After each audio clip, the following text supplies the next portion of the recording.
Assalamualaikum warahmatullahi wabarakatuh. Perkenalkan, nama saya Risma Awalia Nurhasanah dengan nomor NPM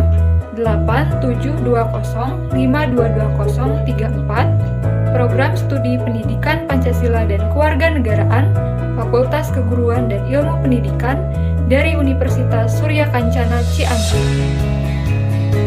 Video ini dibuat untuk memenuhi salah satu tugas mata kuliah Pengelolaan Pendidikan. Assalamualaikum warahmatullahi wabarakatuh. Selamat malam kepada para mahasiswa-mahasiswi PKN di Naringgul. Tugas mata kuliah pengelolaan pendidikan diberikan kepada Anda agar Anda memahami antara teori dan fakta mengenai pengelolaan pendidikan. Melalui kegiatan ini diharapkan Anda lebih dewasa dan bijak dalam menanggapi setiap perkembangan yang sekarang ini lagi marak dilakukan atau diadakan seminar-seminar tentang masalah persekolahan. Mudah-mudahan melalui kegiatan ini menambah wawasan dan kedewasaan Anda untuk menjadi guru profesional. Atas nama dosen pengampu Dr. Cepi, saya ucapkan selamat melaksanakan tugas. Assalamualaikum warahmatullahi wabarakatuh.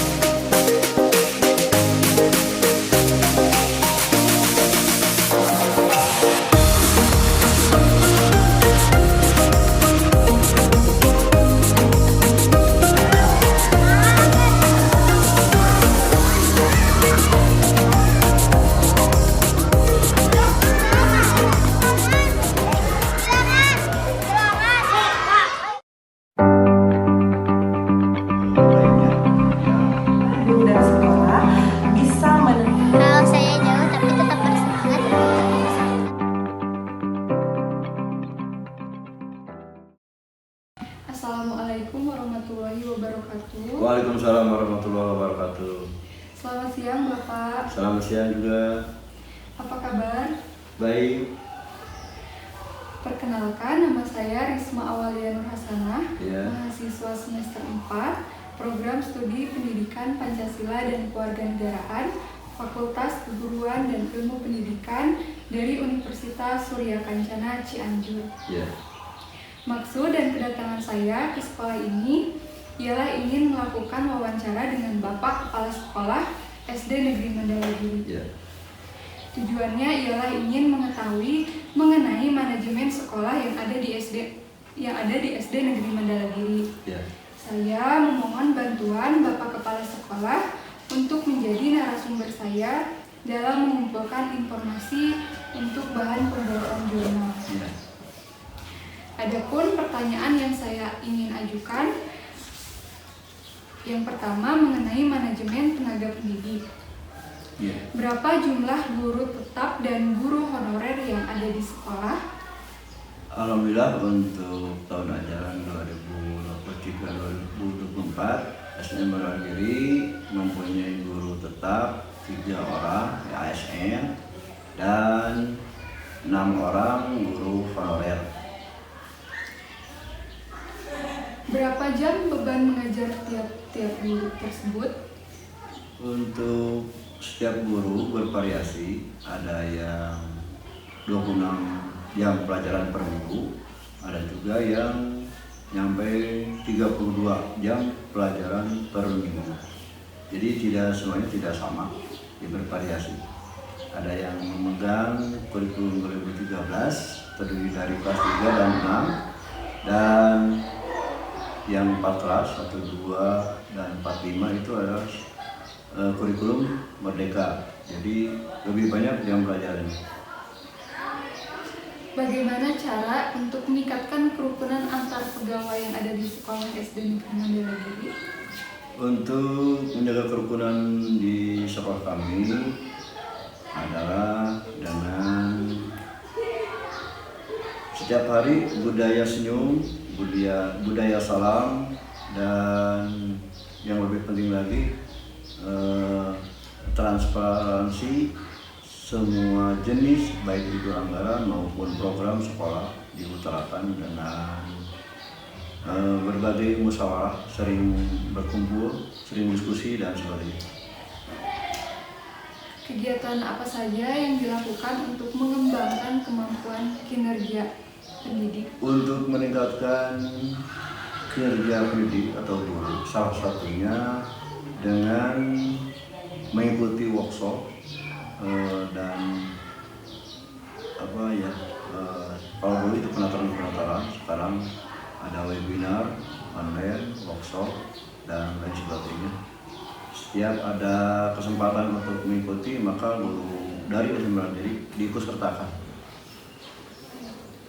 Pertanyaan selanjutnya mengenai manajemen peserta didik. Bagaimana mekanisme penerimaan peserta didik baru? Untuk peserta didik baru, baik yang sudah berlangsung tahun ajaran 2023-2024 maupun yang akan datang, dengan cara menginformasikan secara online dan offline.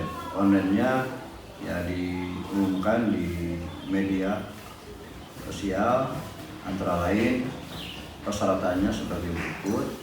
Yang pertama, sudah berusia 6 tahun minimal, dan persyaratan yang lainnya memiliki NIK di KK. Jadi anak tersebut sudah masuk di kartu keluarga dan KTP orang tua. Kemudian apabila sudah memiliki ijazah dari TK PAUD, ya diminta untuk dilampirkan. Dan bagi mereka yang mempunyai dana bantuan dari pemerintah, misalnya PKH, maka nomornya diinputkan ke Dapodi. Jadi tidak ada pungutan biaya di SMP Mandiri, jadi gratis tanpa ada biaya. Yang penting mereka sudah mempunyai akta kelahiran, KK, dan KTP orang tuanya. Berapa jumlah peserta didik di sekolah tahun ajaran 2023-2024? Untuk tahun sekarang, SMP Mandiri siswa laki-laki berjumlah 78 dan siswa perempuan menampung jumlah 138. Kegiatan apa saja yang menunjang akademik atau prestasi peserta didik di sekolah SD Negeri Mandala Giri? Untuk meningkatkan prestasi peserta didik SD Mandala Giri sering melaksanakan eskul di luar jam biasa, misalnya eskul pramuka, eskul olahraga, eskul lainnya yang sering dipentaskan di OSN atau FLS2N, ya. Jadi ada jam pelajaran tambahan untuk menghadapi lomba-lomba tersebut. Apakah ada beasiswa untuk peserta didik? Untuk peserta didik yang berprestasi, jelas setiap hasil OSN yang menjadi juara 1, 2, 3 suka diberikan reward atau penghargaan, baik piala maupun medali dan uang pembinaan untuk mereka, baik untuk peserta didik maupun kepada pembinaannya. Pertanyaan selanjutnya mengenai manajemen anggaran yang ada di sekolah. Bagaimana pengelolaan dana BOS yang ada di sekolah? Alhamdulillah, SMP Mandiri dari semenjak saya di sini tahun 2020 mendapatkan dana BOS yang reguler. Kalau tahun 2020 ada juga BOS kinerja. Jadi Mandala Giri kalau tahun 2000 ya, tahun 2020. Untuk sekarang hanya dana BOS saja. Untuk kegiatannya adalah dengan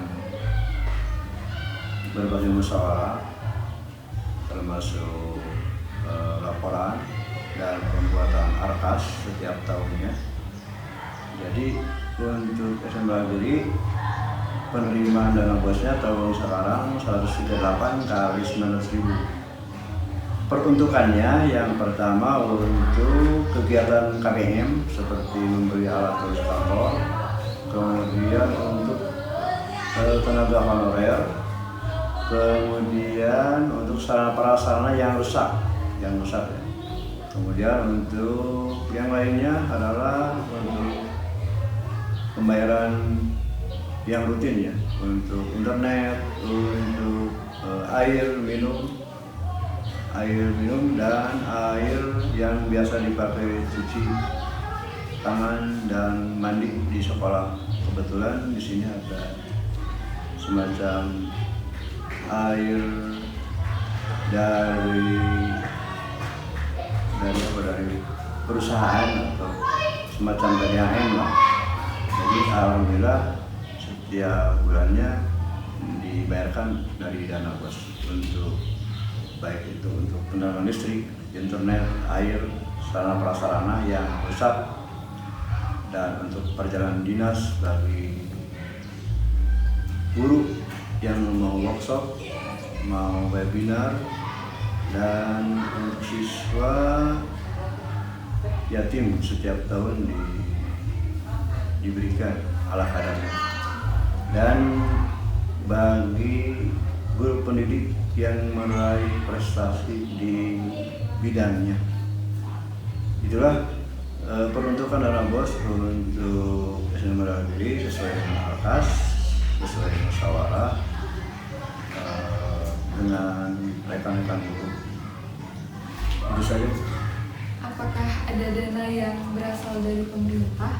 Untuk sekarang hanya dana bos reguler saja. Kalau dulu memang pernah dana bos yang seperti saya ceritakan tadi, ada bos afirmasi dan dana bos kinerja. Tahun 2023 itu bos kinerja. Jadi peruntukannya untuk meningkatkan baik kualitas maupun penambahan sarana prasarana seperti laptop dan lain sebagainya. Pertanyaan terakhir, apakah ada permasalahan yang dihadapi di luar jam kerja atau paling terberat? Permasalahan yang saya hadapi yang paling berat adalah masalah keamanan lingkungan, karena lingkungan itu sangat tanah datar, kurang lebih 4.900 tidak pagar semua. Jadi suka ada yang masuk hewan-hewan seperti kambing di belakang. Jadi itu permasalahannya. Ada yang mengembala di lingkungan sekolah. Jadi sangat riskan sekali untuk tanaman-tanaman yang ada di lingkungan sekolah. Baik Bapak, cukup itu saja yang saya tanyakan. Terima kasih atas waktu dan penjelasannya. Semoga masalah tersebut dapat teratasi. Iya, sama-sama. Mudah-mudahan penjelasan dari Bapak cukup memuaskan, dan apabila yang terlewat, ya mohon maaf. Hanya itu saja yang Bapak informasikan kepada Ibu Risma ya, dari mahasiswa semester 4 Universitas Surya Kencana. Terima kasih atas kehadirannya. Semoga menunjang untuk pembelajaran selanjutnya di kampus. Baik Bapak, terima kasih kembali. Ya, sama-sama. Assalamualaikum warahmatullahi wabarakatuh. Waalaikumsalam warahmatullahi wabarakatuh. Selamat pagi Ibu. Pagi. Apa kabar? Alhamdulillah sehat. Perkenalkan, nama saya Risma Awalia Nur Hasanah, mahasiswa semester 4, Program Studi Pendidikan Pancasila dan Kewarganegaraan, Fakultas Keguruan dan Ilmu Pendidikan, Universitas Surya Kencana, Cianjur. Maksud kedatangan saya ke sekolah ini ialah ingin melakukan wawancara dengan Ibu perihal proses kegiatan belajar mengajar di kelas. Mohon izin bertanya mengenai proses mengajar di kelas. Ibu mengajar di kelas berapa dan berapa jumlah peserta didiknya? Baik, pada tahun ini saya mengajar di kelas 1 dengan jumlah peserta didik 20, perempuan 9 dan laki-laki 11 orang. Baik, pertanyaan selanjutnya, kurikulum apa yang digunakan di kelas 1 tersebut? Baik, di sekolah kami di kelas 1 menggunakan kurikulum Merdeka. Apa kelebihan kurikulum Merdeka tersebut? Baik, kurikulum Merdeka itu sangat banyak kelebihannya, namun ada beberapa yang signifikan dalam kelebihan kurikulum Merdeka dibanding kurikulum yang lain. Kurikulum Merdeka ini kurikulum yang sangat relevan dan fleksibel, di mana guru dan sekolah bisa menentukan model kurikulum yang mereka butuhkan di sekolah mereka yang disesuaikan dengan lingkungan dan kebutuhan siswa. Yang kedua, kurikulum Merdeka ini kurikulum yang menuntut peserta didik untuk peran serta aktif dalam pembelajaran. Peserta didik pun bisa memilih metode ataupun pembelajaran yang ingin mereka pelajari pada saat itu. Kurikulum Merdeka juga menjadikan siswanya lebih aktif, kreatif, dan inovatif. Adapun kekurangan dalam kurikulum Merdeka yang saya laksanakan di kelas 1, diantaranya sulitnya menentukan metode pembelajaran, mengingat begitu banyak variasi cara belajar siswa, sehingga kita tidak bisa mematok metode mana yang tepat yang digunakan pada saat pembelajaran yang sesuai dengan harapan siswa. Yang kedua, kekurang siapannya guru dalam melaksanakan kurikulum Merdeka, mengingat kurikulum Merdeka merupakan kurikulum yang terbaru. Kurangnya pemahaman guru terhadap kurikulum Merdeka dan kurangnya pelatihan yang dilakukan guru sehingga tidak semaksimal kurikulum Merdeka tidak bisa dilaksanakan dengan maksimal. Selama mengajar di kelas, tentunya banyak menemukan berbagai kendala atau permasalahan yang sering dihadapi oleh peserta didik di kelas. Bagaimana cara menyelesaikan permasalahan tersebut? Baik, tentunya kalau di kelas 1 banyak sekali permasalahan yang hadir pada saat pembelajaran di kelas. Namun saya akan mengambil salah satu contoh yang sangat signifikan yang selalu hadir pada setiap tahun di jenjang kelas 1. Adapun permasalahan yang menurut saya sangat signifikan di kelas 1 adalah ketergantungannya siswa terhadap kehadiran orang tua mereka di sekolah. Bukan di sekolah, maaf, di kelas. Kalau di sekolah itu tidak menjadi masalah, misalkan orang tua mengantarkan siswa sampai ke sekolah dan menunggu mereka di luar lingkungan sekolah atau di kantin sekolah, itu tidak menjadi masalah. Yang menjadi masalah, ketergantungan siswa dengan kehadiran orang tuanya duduk di samping mereka di kelas, seakan-akan mereka itu tidak mau lepas dari orang tuanya, mereka ingin belajar ditemani dengan orang tua yang duduk di samping mereka, dan itu menyulitkan saya untuk memberikan proses pembelajaran yang sesuai dengan kurikulum yang ada, karena siswa selalu mencari orang tua ketika ada masalah. Jadi mereka tidak berpikir kritis,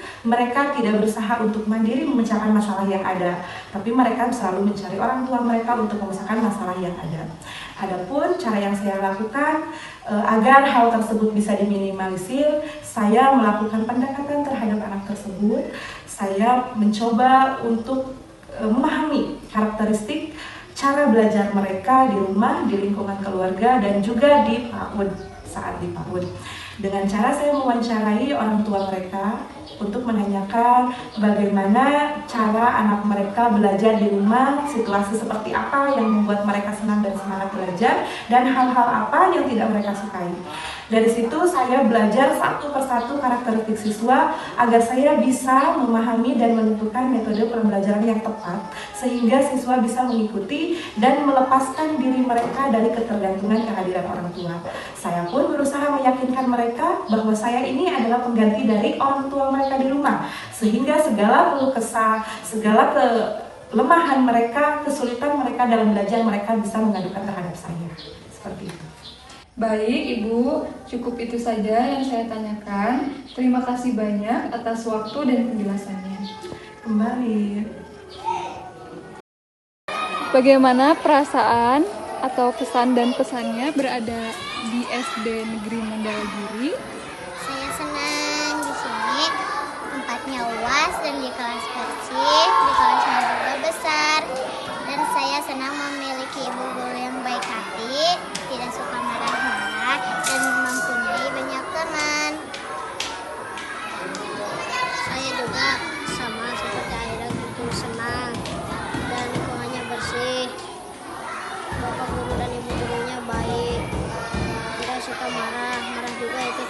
ayam.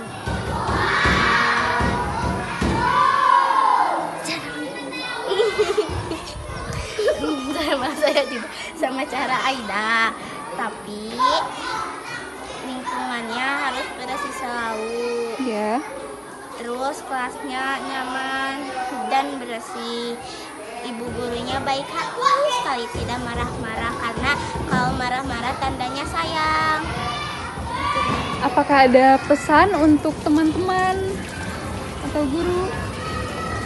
Saya berterima kasih kepada guru saya karena sudah mengajarkan saya dari sebelum masuk ke sini hingga saya sudah lama masuk ke sini, dan sudah mengajarkan saya sudah 3 tahun. Ya. Kalian biasanya bermainnya di mana? Di lapang di sini Bermain apa saja? bermain gala, bermain bola, kelompok tentang rebus, bermain kucing-kucingan. Berarti perasaannya senang ya? Senang sekali. Senang sekali. Kemudian dengan lingkungan yang luas dan banyak pohon-pohon, pemandangan, apakah merasa sejuk? Merasa sejuk sekali. Walaupun jalan kaki dari rumah ke sekolah, apakah merasa capek? Tidak. Rumahnya dekat. Kalau saya jauh tapi tetap bersemangat untuk pergi ke sekolah untuk mencari ilmu. Ya, bagus. Dera? Saya juga bersemangat ke sekolah untuk mencari ilmu, belajar bersama guru yang baik hati. Terima kasih anak-anak. Semoga menjadi anak-anak yang pintar, kemudian baik hati, baik budi. Semoga pesan ini dapat menjadi motivasi atau pelajaran bagi yang melihatnya, bagi teman-teman, bagi guru. Terima kasih. Sama-sama. Yeay.